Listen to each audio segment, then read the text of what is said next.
Greetings, history enthusiasts, and welcome back to Vibing History. Prepare yourselves, for tonight we plunge into a tale of ambition, faith, and the often brutal realities of medieval geopolitics. Imagine a time when the Mediterranean was less a serene blue expanse and more a battleground of empires, pirates, and crusading ideals. We're talking about the late 14th century, a period often overshadowed, yet brimming with stories as compelling as any. So settle in, perhaps brew some tea, or simply let my voice guide you through the mists of time. Before we begin our deep dive, do me a favor, hit that like button, share this journey with a friend, and let me know your thoughts in the comments below. Now, let us begin our odyssey into the ill-fated Bona Crusade.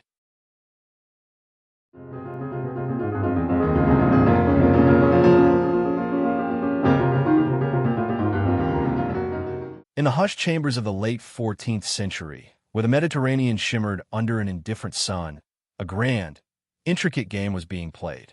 A geopolitical chessboard, vast and perilous, stretched from the sun-baked shores of the Iberian Peninsula to the rugged, untamed coastlines of North Africa. And at the heart of this volatile arena, our story begins, centered around a figure whose very title echoed through the ages: Martin the Humane, King of Aragon. Imagine, if you will, a world teetering on the precipice of change, yet clinging to ancient animosities and fervent beliefs. The year is 1399, and the air itself seems to hum with a restless energy, a tension born of competing empires, clashing faiths, and the relentless pursuit of power and plunder. To truly understand the currents that propelled King Martin's actions, we must first paint a picture of this complex tapestry. On one side, the Kingdom of Aragon, a formidable maritime power, its merchants and ships crisscrossing the sapphire expanse of the Mediterranean.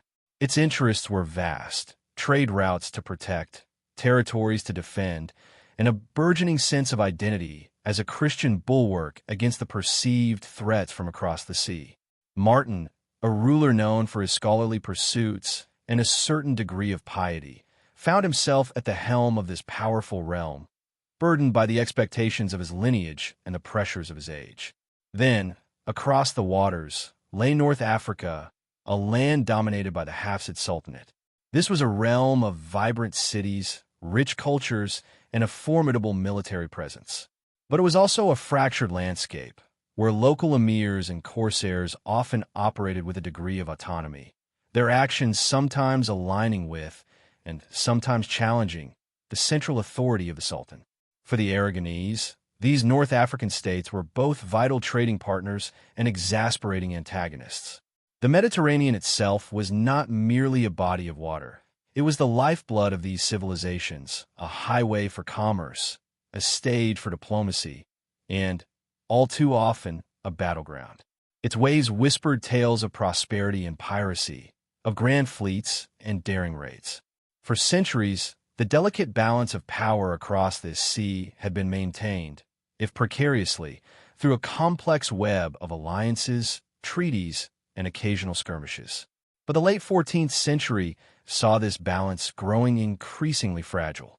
The Christian kingdoms of Iberia, having pushed back the Moorish presence on their own peninsula over centuries, now looked across the Strait of Gibraltar with a mixture of apprehension and ambition. The Reconquista, though largely confined to the Iberian landmass, instilled a crusading spirit that often spilled over into maritime ventures. And what fueled this animosity, this constant state of vigilance? A phenomenon that, while romanticized in later centuries, was a brutal reality for those living on its edge: piracy. Not just opportunistic bandits, mind you, but organized corsairs, often operating under the loose patronage of North African rulers, who preyed on Christian shipping, raided coastal towns, and, most agonizingly for the devout, captured prisoners to be held for ransom or sold into slavery. Now, our story takes a sharper turn, leading us directly to the events that would ignite King Martin's resolve. Just 2 years prior, in 1397, a profound outrage had echoed through the Aragonese realm. The sack of Torreblanca, a Telmasini pirate raid, swift and devastating, had not only netted a considerable number of prisoners, a chilling 108 souls, but had committed an act considered utterly sacrilegious, the capture of the consecrated host. For a deeply religious society, this was not merely theft. It was a profound insult to God himself, a blasphemy that demanded retribution. This incident, coupled with an earlier invasion by Matthew I of Foy, which Martin had successfully repelled, solidified the king's determination. The time for passive diplomacy, it seemed, was over. Action was required, a strong message sent across the Mediterranean. And so, in 1398, Martin the Humane launched a retaliatory strike, not against the precise perpetrators, but against a North African port known for harboring such corsairs, Delhi's. The logistical undertaking was immense. Fleets did not simply materialize. They were assembled, provisioned, and manned with considerable effort and expense. 70 ships, a formidable armada, gathered in the sun-drenched harbors of Ibiza, bristling with the combined might of 7,500 crusaders. Think of the sheer human effort, the meticulous planning required to move such a force across the open sea. In August of that year, this powerful fleet set sail, its destination etched in the minds of every man aboard, Daedalus. The attack was swift, brutal, and, by the standards of the day, successful. The town was sacked, its defenses overwhelmed, and approximately 1,000 villagers lost their lives in the ensuing chaos. This was not a nuanced engagement. It was a punitive expedition, designed to instill fear and to avenge the earlier affronts. But the ambition of this expedition did not end on the North African coast. The currents of European politics, particularly the tumultuous affairs of the Papacy, often intertwined with these maritime ventures. The fleet, having made its statement in North Africa, then turned its bows towards Avignon with a new, equally significant objective: to relieve Pope Benedict XIII. The Western Schism, a period of profound spiritual and political turmoil in Europe, with rival popes claiming divine authority. Benedict XIII, the Avignon Pope, was at this time under siege, besieged by forces loyal to Geoffrey Boucicaut, who opposed his claim to the pontifical throne. Martin the Humane, ever the pragmatist and a loyal supporter of Benedict, saw an opportunity to demonstrate his devotion and wield his considerable military power in a broader European context. However, even the mightiest fleets are subject to the whims of nature.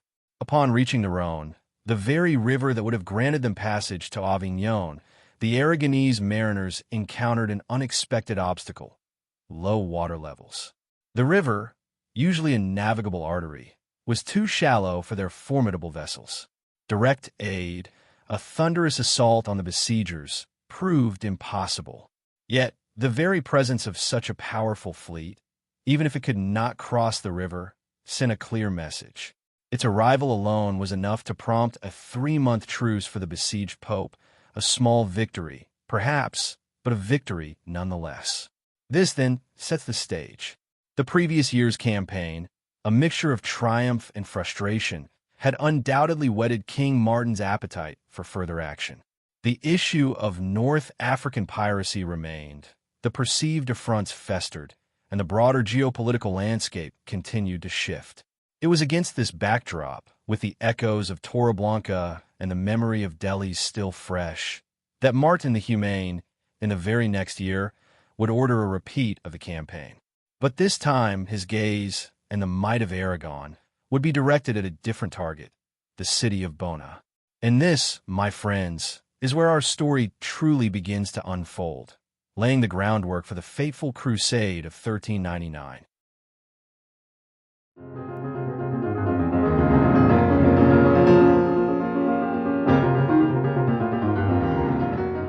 Now, let's peel back the layers and truly understand what lit the fuse of this ambitious and ultimately ill-fated endeavor.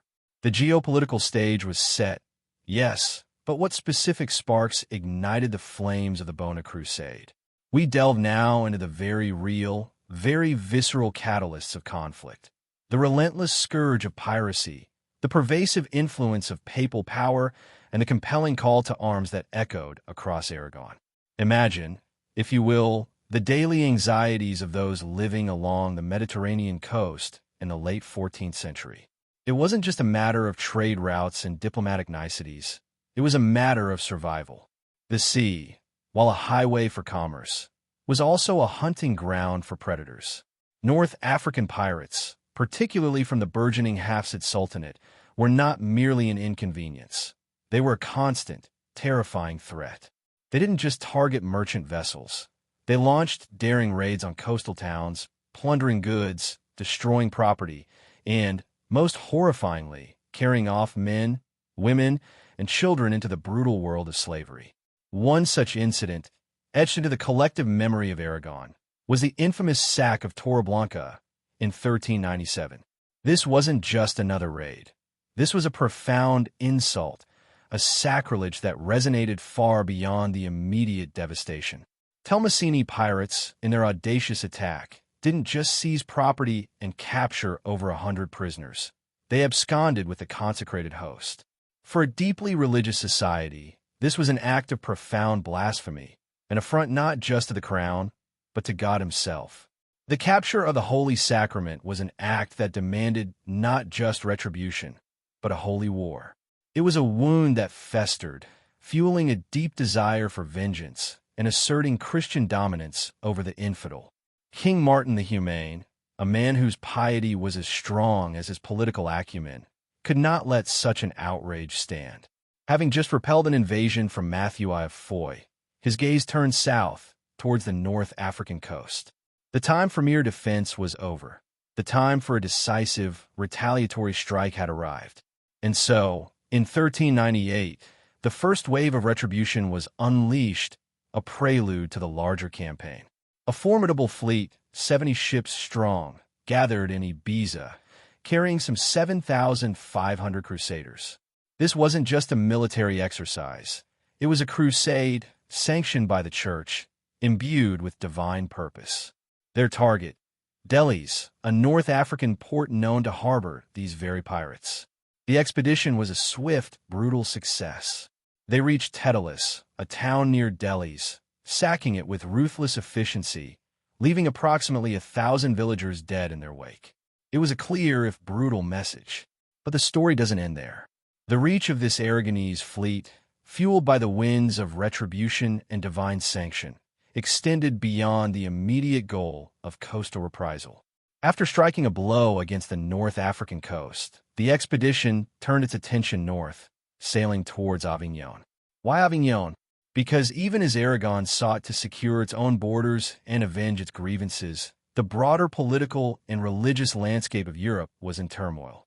At the heart of this turmoil was the Western Schism, a convoluted and deeply damaging period in church history where multiple claimants vied for the papacy. At this particular moment, Pope Benedict XIII, the Avignon Pope, found himself under siege by forces led by Geoffrey Boucicaut, a staunch opponent of his papacy. Martin the Humane, a loyal supporter of Benedict XIII, saw an opportunity to lend aid, to assert his influence, and to reinforce his position as a defender of the true faith. However, fate, or perhaps the fickle currents of the Rhone, intervened. The fleet, despite its formidable presence, could not cross the river due to low water levels, preventing direct intervention in the siege. Yet, their very presence, the sheer display of Aragonese power, was enough to broker a 3-month truce for the beleaguered pope. This was not a direct military victory for Benedict XIII, but it was a diplomatic triumph for Martin the Humane, showcasing his strategic prowess and his commitment to the spiritual head of the Church. This successful, albeit incomplete, campaign of 1398 served as a vital precursor. It demonstrated Aragon's capability to project power across the Mediterranean, to strike at its enemies, and to influence broader European affairs. The taste of victory, the perceived divine blessing on their retaliatory actions, undoubtedly emboldened King Martin. The initial objective had been met, but the underlying problem of North African piracy and the broader perceived threat from the Hafsid Sultanate remained. The stage was now set for an even more ambitious undertaking. The seeds of the Bona Crusade had been sown, and so, the following year, With the memory of Torreblanca still fresh and the success of the Daedalus raid still resonating, King Martin ordered a repeat of the campaign. But this time, the target was more significant, more strategically vital: the bustling port city of Bona. This wasn't just another reprisal. This was a statement.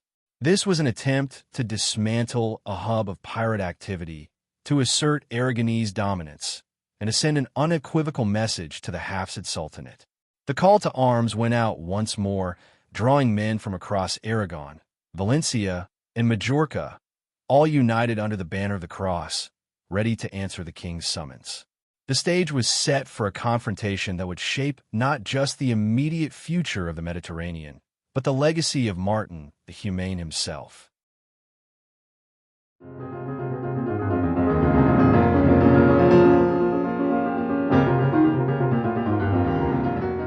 Our story now turns to the fateful summer of 1399 and the genesis of an expedition that, despite its grand intentions, would ultimately etch itself into the annals of history as a poignant reminder of the unpredictable nature of war and the enduring complexities of the Mediterranean world. King Martin, the Humane, still reeling from the events of 1397 and 1398, felt a renewed urgency, a burning desire to retaliate, to assert his dominion, and to bring an end to the relentless harassment that plagued his coastal cities and trade routes. The previous year, in 1398, the echoes of the sack of Torreblanca, where Telmasini pirates had not only captured 108 souls, but also desecrated the consecrated host, still reverberated through the Aragonese court.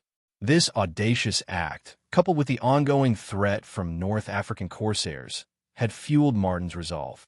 His initial response, a punitive strike against Delhi's, had been a substantial undertaking, a testament to Aragonese naval power. A mighty fleet, some 70 ships strong, carrying 7,500 crusaders, had gathered in Ibiza. They set sail in August of 1398, a formidable force, and successfully reached Daedalus, a city that bore the brunt of their wrath, suffering a devastating sack and the loss of around 1,000 villagers.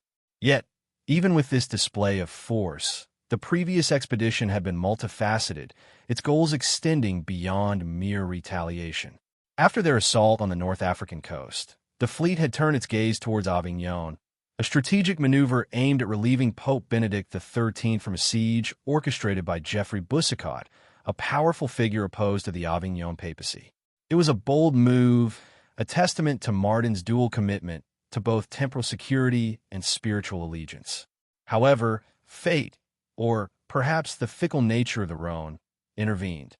Low water levels prevented the fleet from directly aiding the besieged pope, though their mere presence did manage to secure a 3-month truce. But the taste of success, even partial, against Delhi's and the indirect aid to the pope, only seemed to whet Martin's appetite for a more decisive victory. The pirates, though chastised, remained a persistent thorn in his side.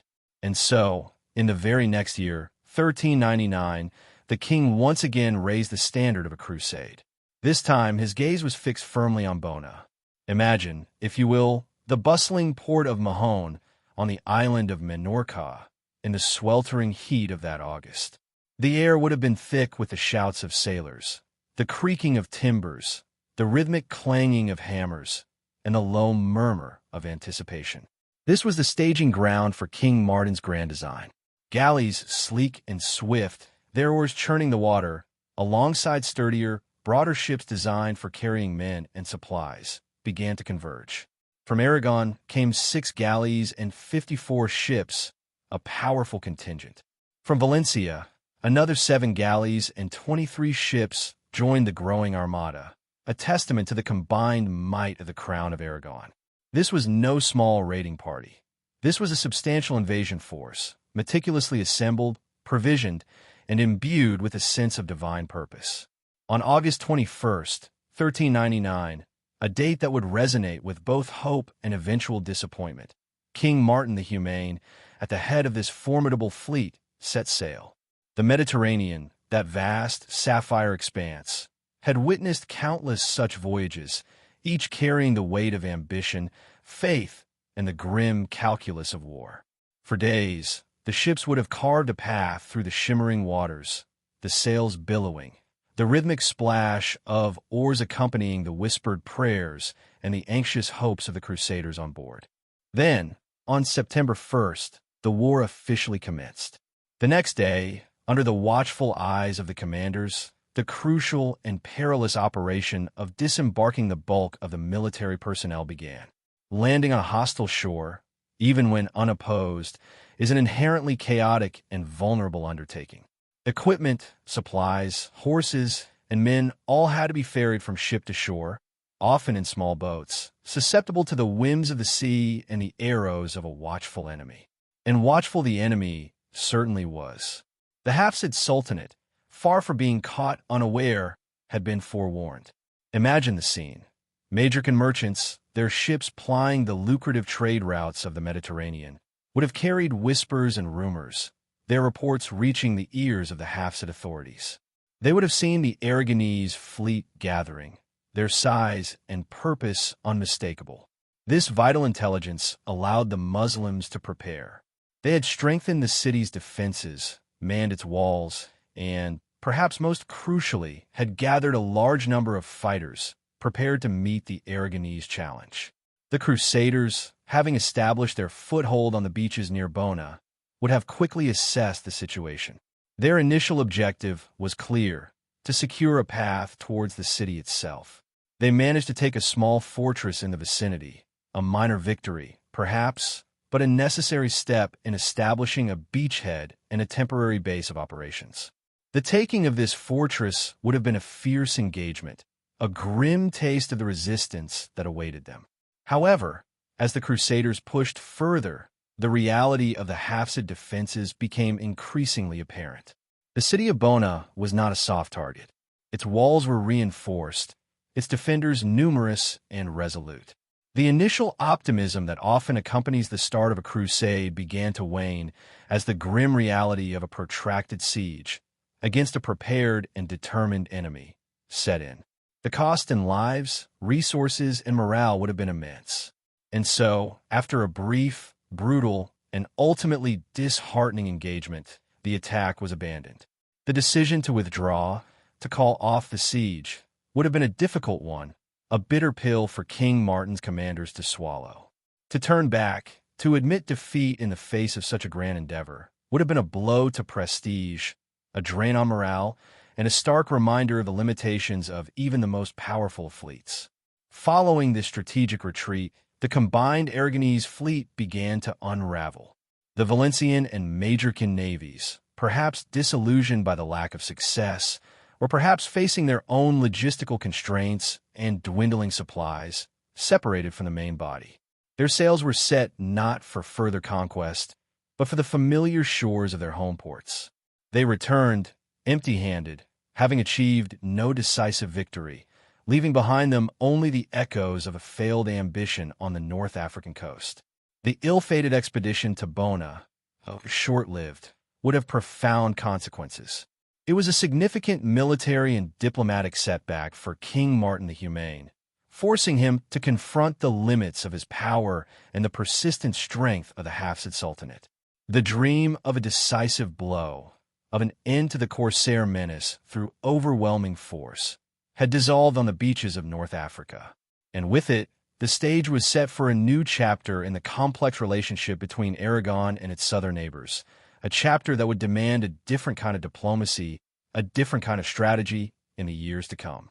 The Mediterranean, that ancient sea, would continue to be a crucible of conflict and cooperation, a stage upon which the destinies of kings and sultans would continue to intertwine long after the last ship of the Bona Crusade had disappeared over the horizon.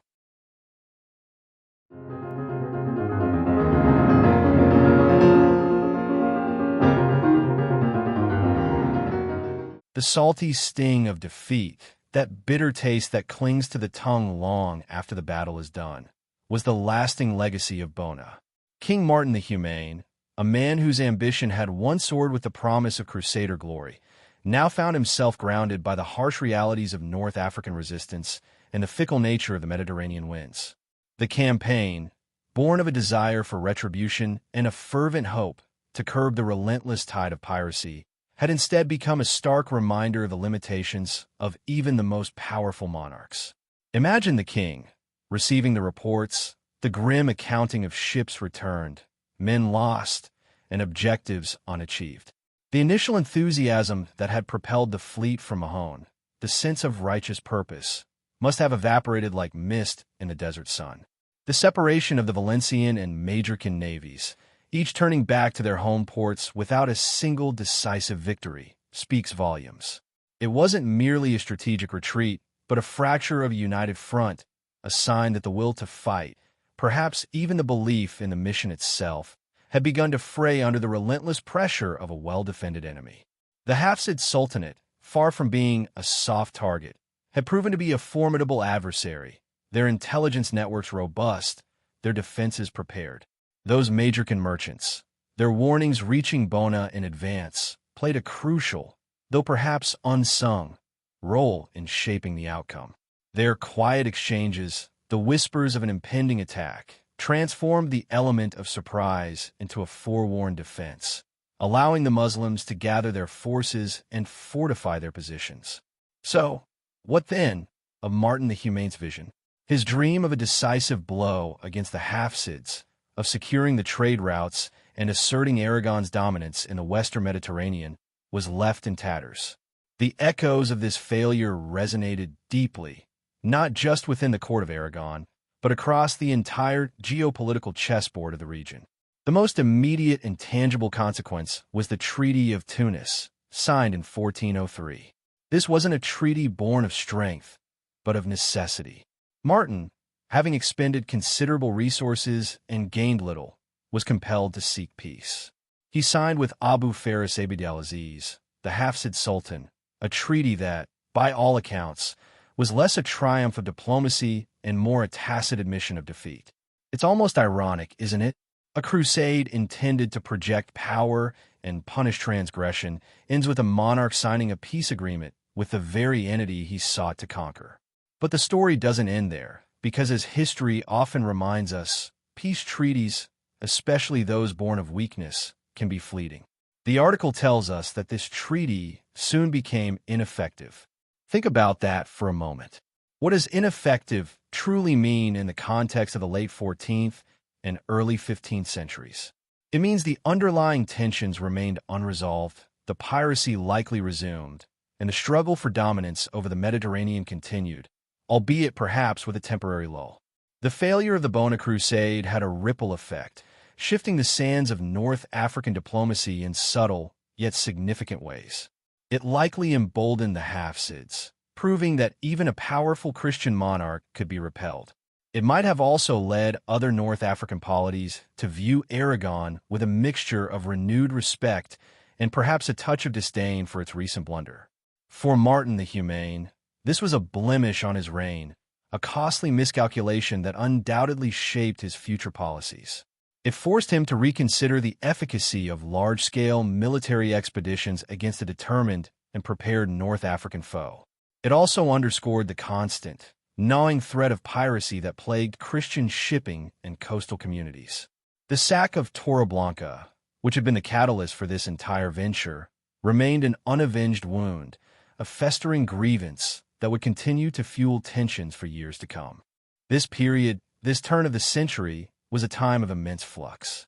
The memory of the greatest generation of crusades, the fervor of earlier centuries, was fading. The practicalities of logistics, finance, and sustained military engagement in distant lands were becoming increasingly complex. The Bona Crusade stands as a powerful example of this shift, a testament to the changing nature of warfare and diplomacy in an era where religious zeal often collided with geopolitical realities. So, as we close this chapter, consider the enduring lessons of Bona. It reminds us that even the best intentions, backed by significant resources, can be thwarted by a determined enemy and unforeseen circumstances. It highlights the intricate web of alliances and antagonisms that define the Mediterranean world, where faith, commerce, and power constantly intertwined. And perhaps most importantly, It shows us how a single military failure, an ill-fated expedition, could cast a long shadow over a monarch's legacy and reshape the diplomatic landscape for years to come. The whispers of Bona, of a crusade that fell short, would undoubtedly continue to echo through the courts and harbors of Aragon, a quiet reminder of the perils of ambition and the enduring strength of those who defended their shores. And so, we bring to a close another chapter in the grand, intricate tapestry of human history. The Bona Crusade, a fleeting moment in time, yet one that speaks volumes about the challenges, the ambitions, and the all-too-human failures of the late medieval world. It's a reminder that even the grandest intentions can falter against the unforgiving tides of circumstance. If you found this journey into the past as captivating as I did, please consider liking this video, sharing it with someone who loves a good historical narrative, and do subscribe to Vibing History for more deep dives into the stories that shaped our world. I'm always eager to hear your thoughts, so tell me in the comments below what you found most surprising and what forgotten corners of history you'd like us to explore next. Until our next session, keep vibing with history.